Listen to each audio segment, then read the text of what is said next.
saving yourself from a dark fate. The wagonway was a relic of an era lost in the dust of time, curling too far off the main path and hiding next to an old oil tank storage warehouse in the wrong part of town. Finding this place was a big deal, and according to locals, more bad than good.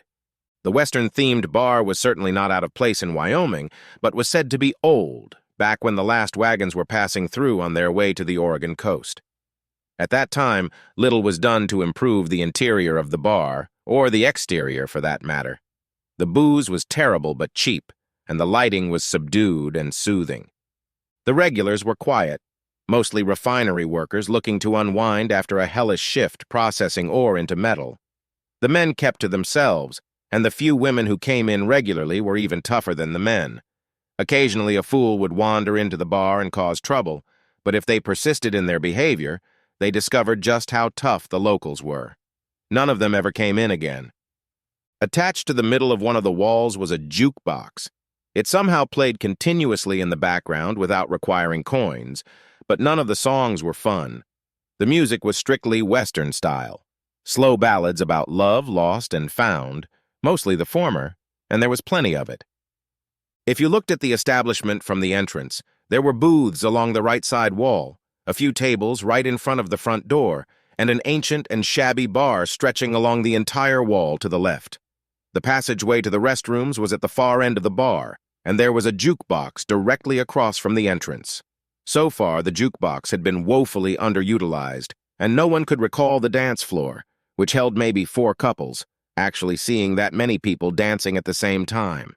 The stools along the bar were surprisingly comfortable for being so damn old, and to give their cushions that eternal youthfulness must have been some kind of evil deal with the devil. Such was the wagonway.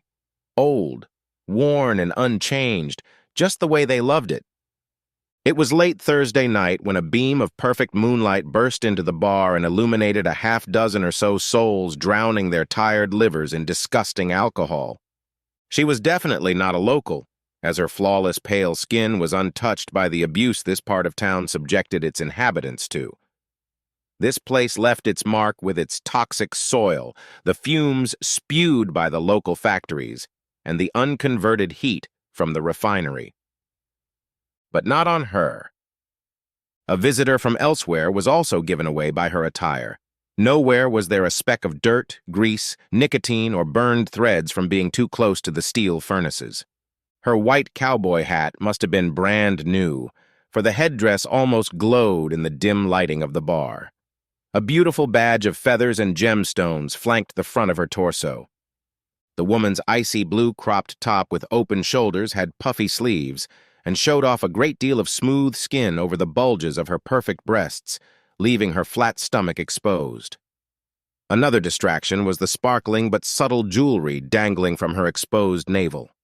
She walked over to the bar and sat her jean-clad, slim ass on the stool, raising a manicured eyebrow in wonder at its convenience. Her red cowboy boots stopped on the brass railing at the bottom of the bar as she rested her elbows on the counter surface. The woman removed her white cowboy hat and placed it on the bar counter. She ran a long-fingered hand through her thick platinum blonde hair and shook her head to let it spread down her back.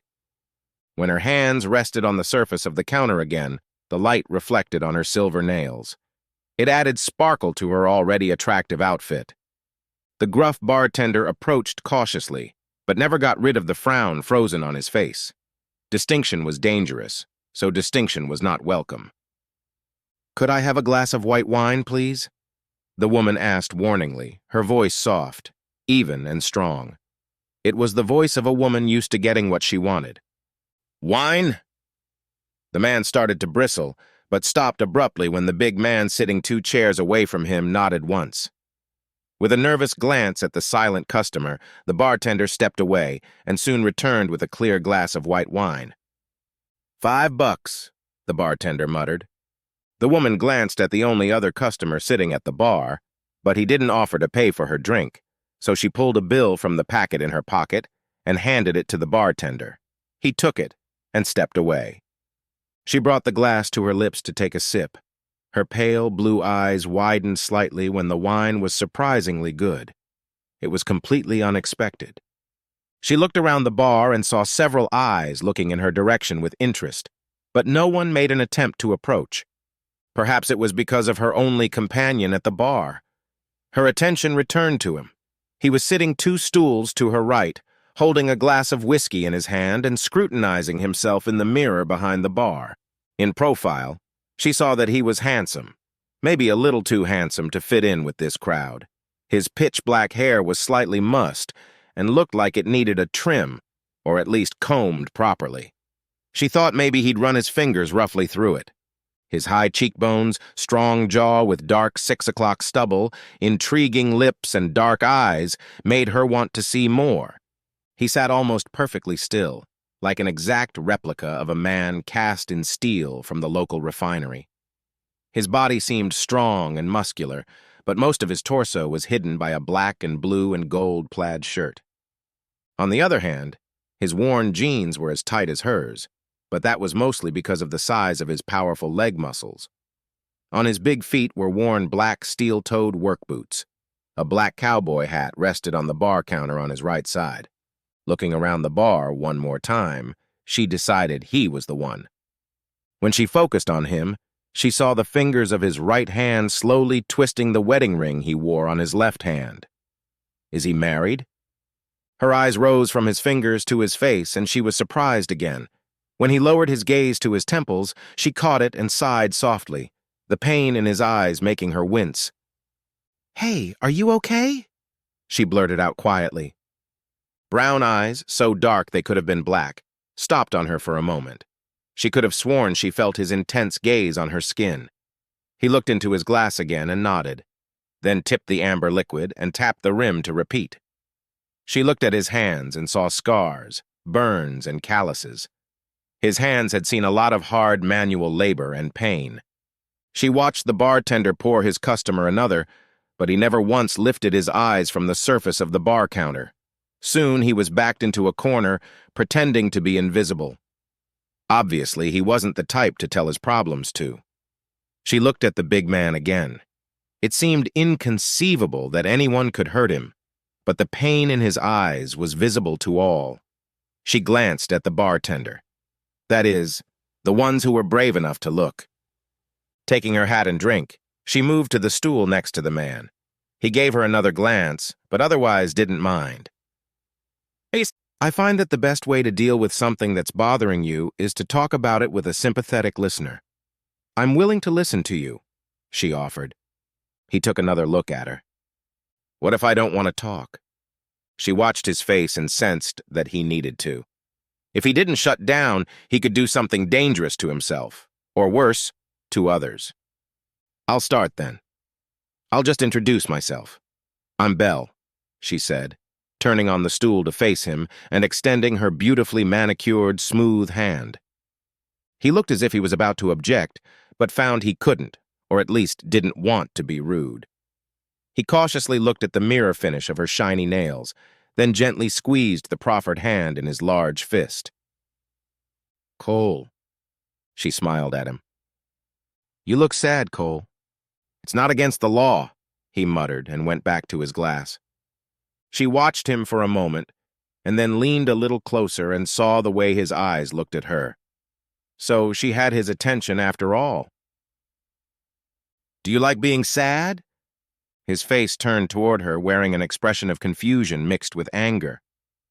What kind of question is that? You don't seem to do anything about not being sad, so I thought you might like it, she suggested. His mouth moved. Then she saw him clench his jaws in suppressed rage.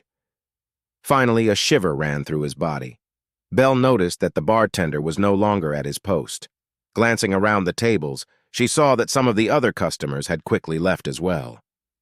Have you ever been in love? The quiet words were spoken slowly, and each one sounded like it was being ripped from his insides. By the time he finished, he was shaking. No. I've never been so lucky. This is one of my dearest hopes and dreams, Belle admitted honestly. He made a squeezed sound, then closed his eyes to take a few deep breaths. Finally, he nodded and looked at her. To love meant to be something more than it ever was alone. Belle saw Cole's absolute conviction. When did you realize it was love? His eyes glazed over a little. 8 years ago. He twirled the ring. You've lived here that long? With these people? She clarified. Yeah, I met her in town, he said, then closed his eyes as a wrinkle of pain crossed his forehead. For now, Belle didn't want to move in that direction. What do you do for a living? The question caught him off guard, but the slight tension seemed to subside. I work at an oil refinery. Do you like the work? Is it satisfying? She asked. He calmed down a little. It's not particularly challenging, but it's dangerous as hell. You have to be meticulous and careful. I'm good at it. Who was she? Cole drew in air sharply as he was jolted by the sudden change of subject. He glanced at his ring.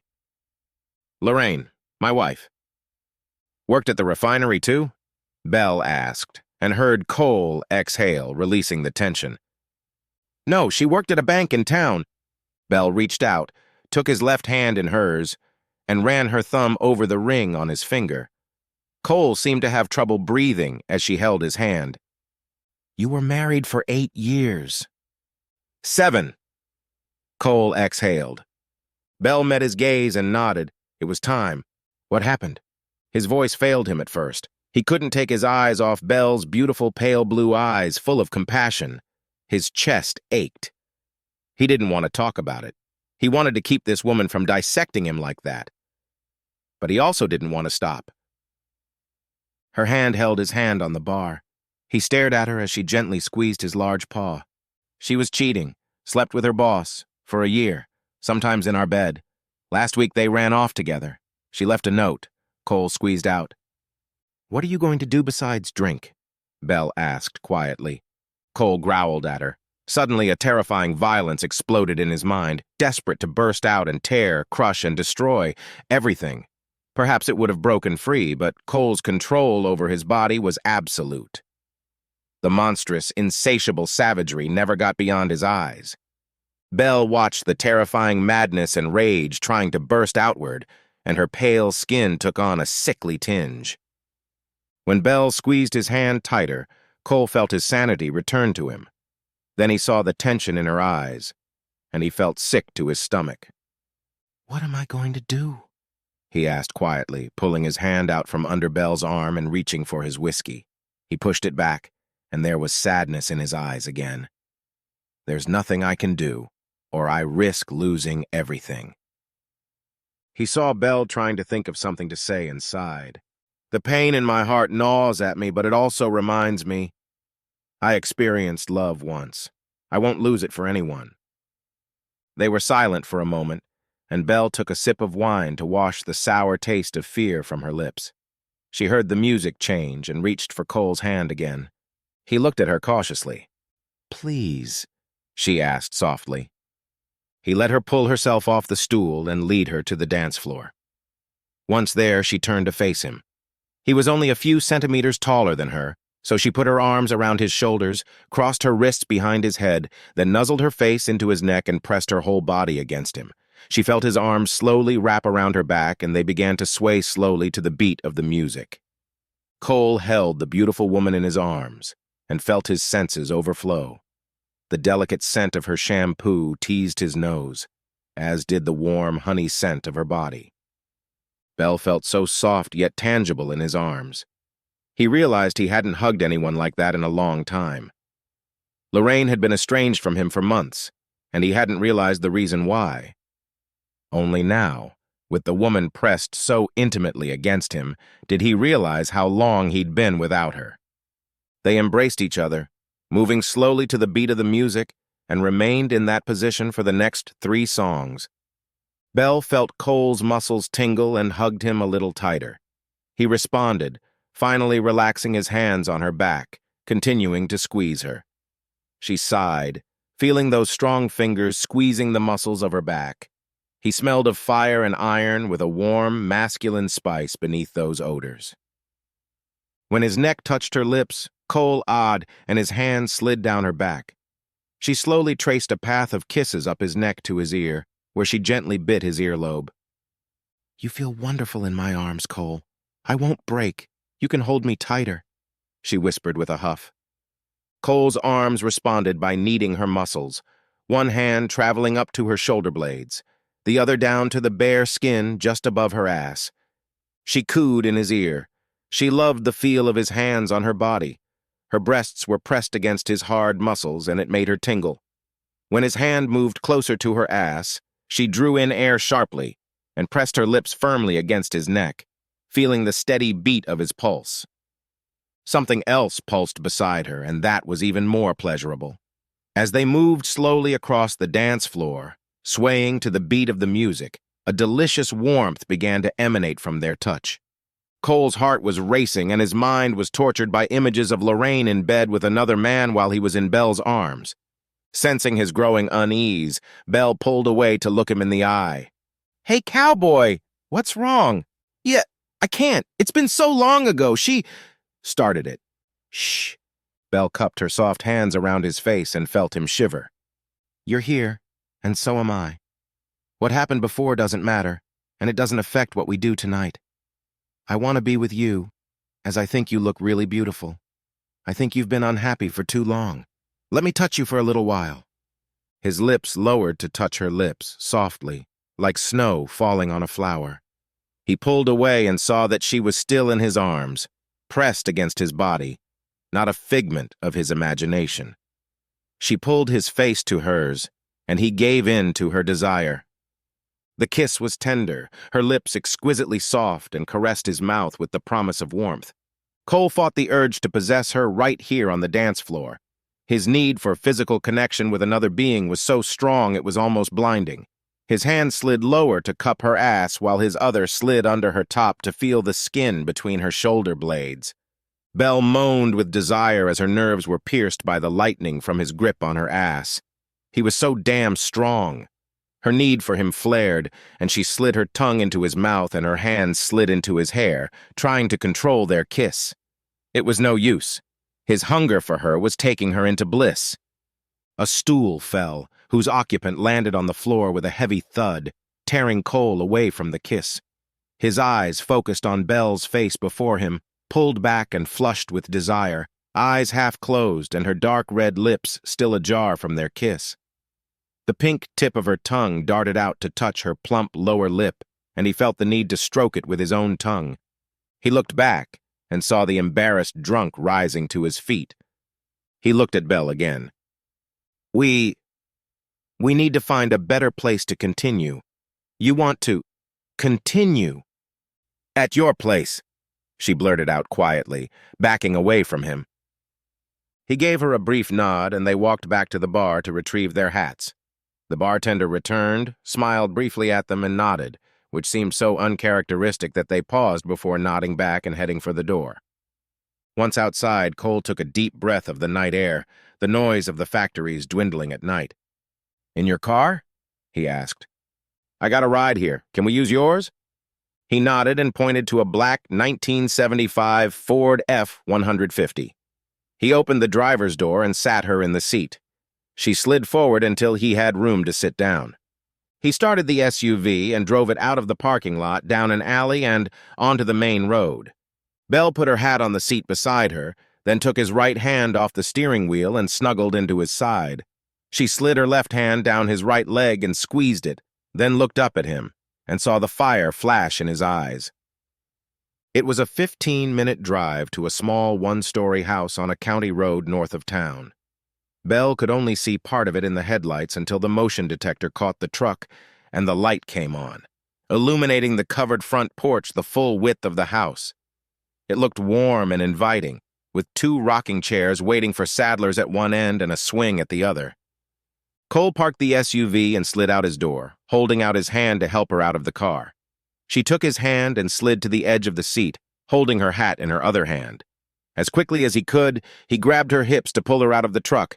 He pulled her against his chest and kissed her once more. Belle wrapped her arms around his neck and her legs around his waist and kissed him deeper. She was only partially aware that he was carrying her onto the porch, up the stairs, and toward the door.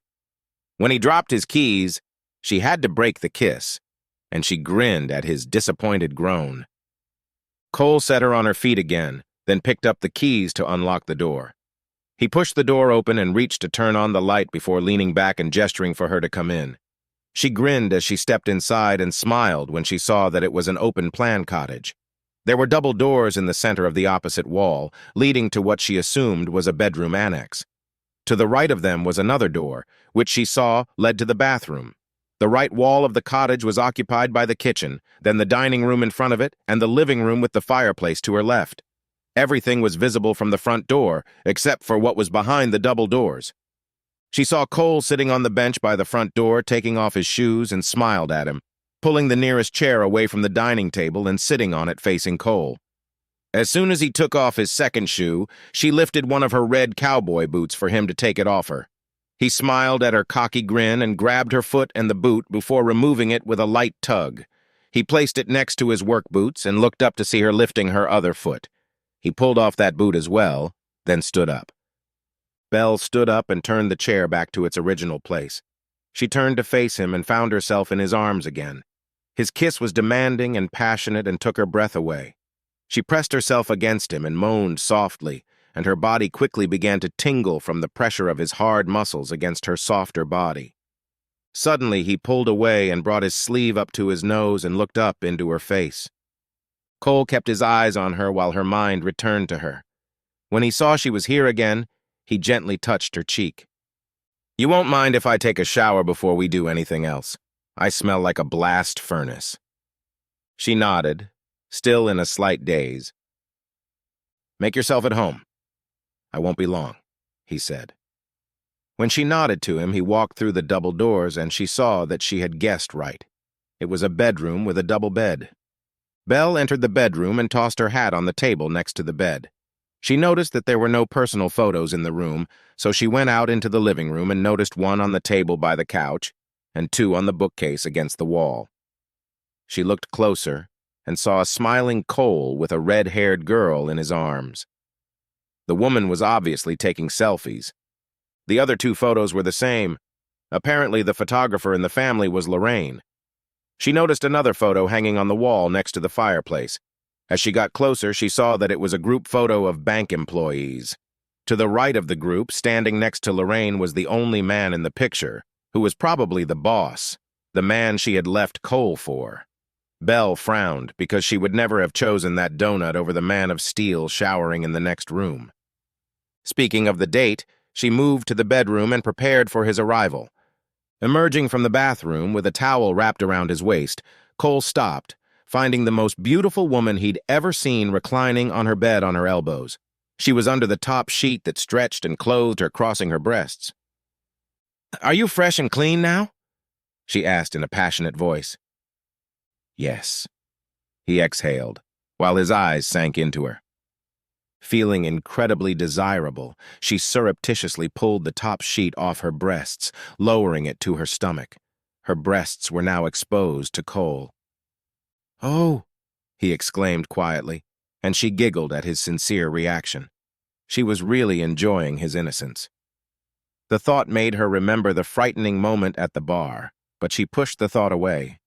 She knew he would never give it away. Her gaze caught movement in the towel wrapped around his waist, and her smile returned. She playfully pulled herself up onto her knees, the sheet falling away, and her smile grew wider when she saw his eyes widen even more. She moved to sit on the edge of the bed and wiggled her finger at him to move closer. He hesitantly moved closer until she was able to hook her finger on the towel to pull him even closer. She smiled slyly at him and noticed that he had not only taken a bath, but had shaved as well. The stubble was gone, and his face was smooth and exceptionally handsome. Maybe it was his high cheekbones or the slightly almond-shaped shape of his dark eyes, but something gave him unique features that drew her gaze. It had gone more than well. "So did you like it?" she purred, watching the blissful expression on his face. His eyes opened, and he seemed to be struggling to focus. "You bet. Unlike anything I've felt before. This was amazing." He breathed heavily. She smiled contentedly, then noticed he was still beaming with arousal. She felt him soften slightly after the relief, but he was already back to full strength. "Looks like this guy is ready for round 2. How about you show me what you can do with that?" Fire flashed in Cole's eyes, and he leaned over and placed Belle on his mattress, orienting her accordingly. He climbed over her and leaned down to kiss her sensually, tasting her lips, teasing her tongue with his, then sucking her with his mouth. She moaned into his mouth at how sexy it was. He ended the kiss and immediately moved to her breasts, which he loved until she finally squealed at how sensitive they had become. Belle lost the ability to speak and then to think as everything was centered on the sensations they were sharing. She could hear Cole's moans of bliss mingling with her moans. He was equally enamored with the sensation of their bodies merging and moving apart.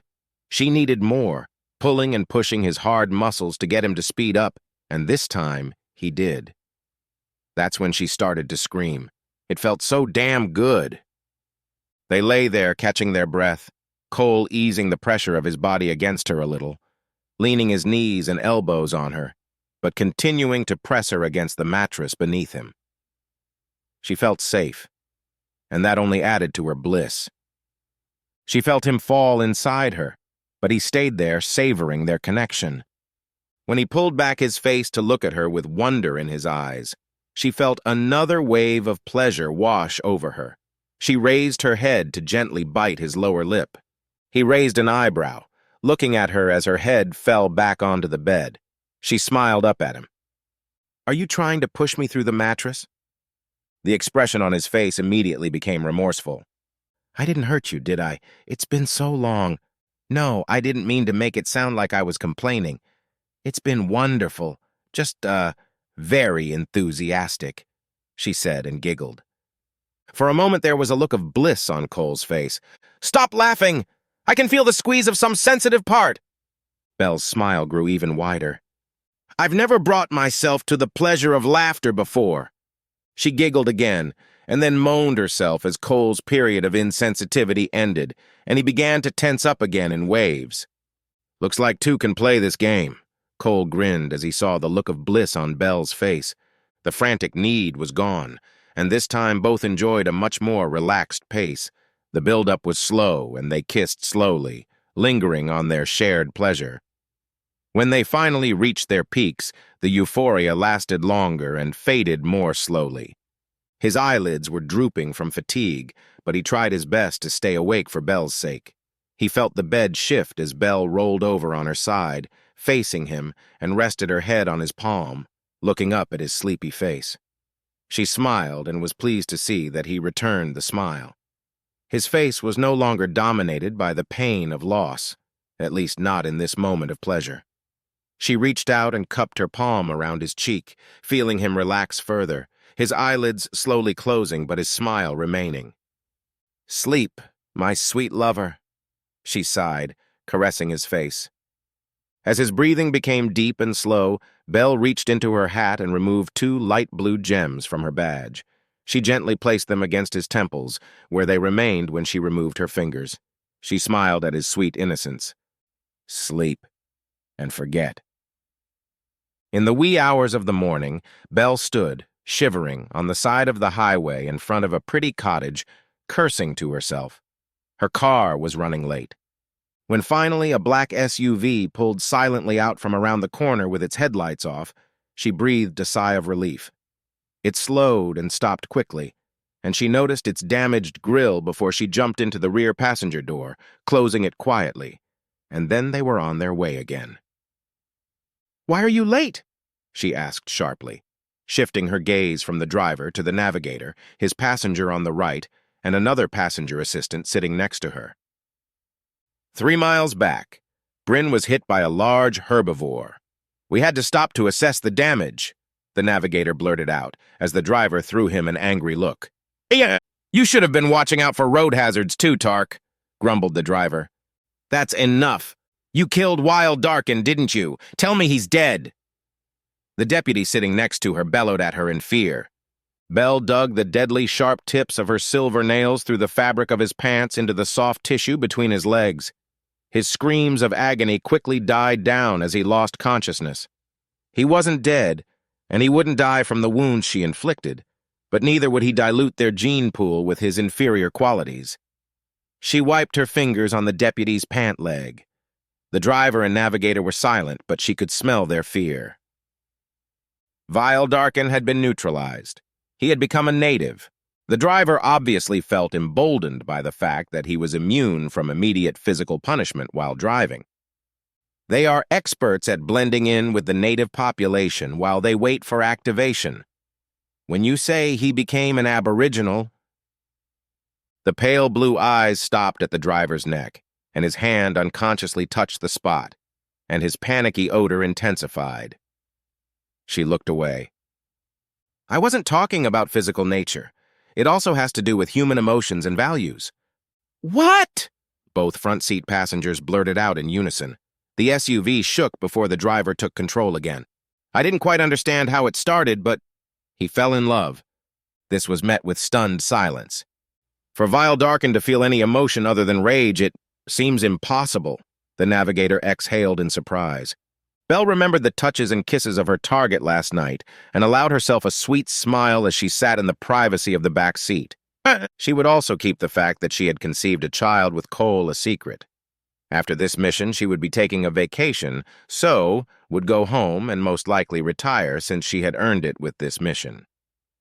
Home was the perfect place to start a new life, especially when she knew that her planet was now safe from the last remaining absolute weapon of their ancient enemy.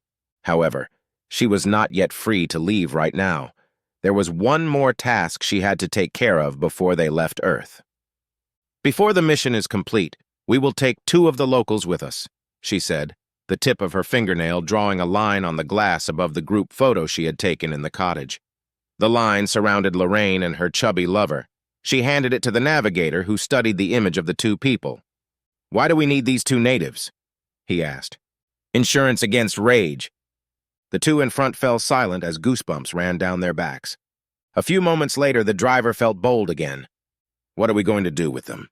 She thought for a few moments. The Kalinians are always looking for substitutes for their slug factories. The SUV jerked slightly from side to side once more as the driver shuddered violently. The navigator brought a bag up to his mouth where he spat out the contents of his stomach, hunched over, making gagging noises. Belle leaned back in her chair, folding her arms across her stomach in a protective gesture, and smiled contentedly as the fingers of her right hand slowly twisted the loose wedding band she now wore on her left hand. She would replace it with the one Lorraine had, if she still had it, as soon as that one was taken away. Then she would put Cole's ring on a chain around her neck and on her heart, as it should be. Morning came slowly as the first rays of sunlight touched the sheets on the large bed. The reflected light made Cole's eyes slowly open. He stretched and felt his muscles tell him of some strenuous activity last night. He let his thoughts travel back to that time, but there was nothing there. Strange. He rolled over onto his stomach and inhaled deeply.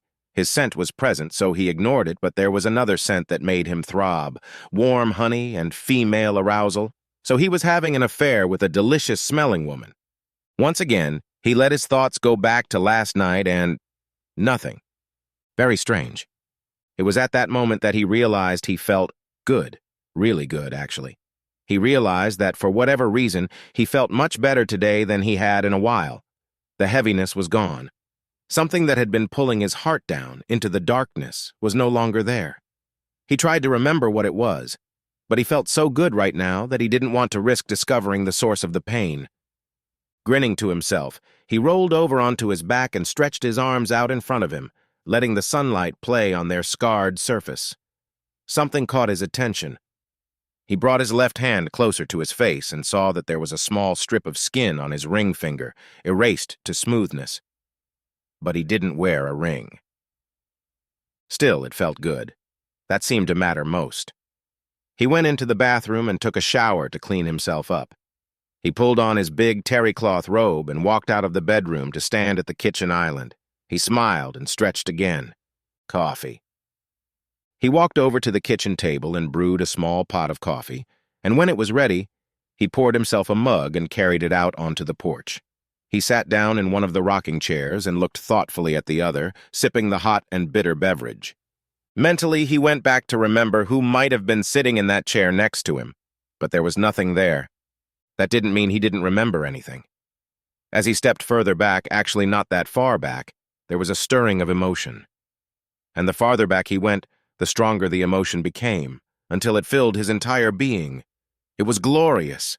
Moving forward in time, he came across a fairly recent moment where this amazing emotion had simply disappeared. He knew that whatever he had been feeling lately, the darkness was not love, the strong emotion he had just remembered. Something had affected his memory. Deep inside, he felt someone's presence suddenly activate, and a quiet voice sounded in his head. Repeat sequence, clear and restart, anomaly detected, interference detected, restoring main memory backup. Interdiction, he stated, and felt the process pause. The primary purpose of the mission requires removal of the anomaly, restoring main memory backup. Interdiction. Cole let his mind put the pieces together.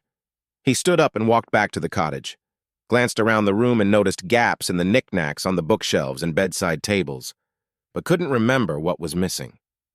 Puzzled by these gaps, he went outside and sat down again. Years ago, Cole's heart had been filled with love. Recently it had passed, and now he no longer felt it. But this morning he woke up with a wonderful feeling of elation. That was the only way he could describe it. Something terrible and dark had been lifted from him. He knew he had to thank the woman who smelled like warm honey for that. She had done something about his memories and had taken steps to make sure the evidence or reminders were removed. Should he be angry for her interference? He couldn't find it in himself to blame her. The primary purpose of the mission requires the removal of the anomaly, restoring the main memory backup. Prohibition. Delete the main memory backup, Cole ordered, not giving his rational mind time to argue. A second pause followed. Confirm. Reason for purge. The backup contains corruption detrimental to the primary mission objective, he insisted. Approve. H0 for 4JWSP 302133, KKLE 22, Cole recited from memory. Accepted. Main memory backup deleted. Pending activation of the primary mission. The voice fell silent as the biochemical battle computer shut down. He breathed a sigh of relief as he would now be unable to restore the memories that the woman had destroyed last night. He paused for a moment, realizing that he had made this decision based solely on how good he felt this morning. It was a feeling of release from a terrible burden. He sipped his coffee, contemplating his next move. If he wanted to help in the process of rescuing himself from the dark fate he'd somehow suffered, he needed a fresh start.